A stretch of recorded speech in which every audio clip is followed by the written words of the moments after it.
So the first thing is to go into Alter and open the hub.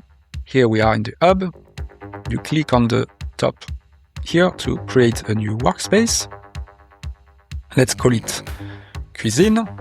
Here you save the name here, Cuisine. So now here you go and you click on Add Files here to open your vault. So you can see here I'm in my Obsidian vault. It's called Cuisine. I have my template very easily. Okay, so now my workspace is done. Then you're gonna go into the action editor here and you're gonna create Obsidian YouTube hook.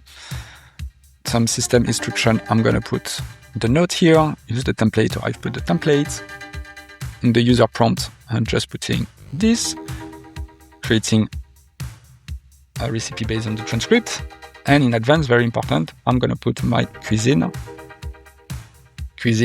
workspace. Cool. I can close this. I can even close that. And here I am in my Obsidian vault. Now I'm just gonna load the command, the Obsidian YouTube cook command. And here it is. The teriyaki was created. You can see it, follow the tag, ingredient, and you have the direction with the timestamp for each YouTube video with some notes. And you even have the source, and it's done with you. And that's pretty it. And this is how it is, how you turn a YouTube recipe video into a beautifully crafted Obsidian note.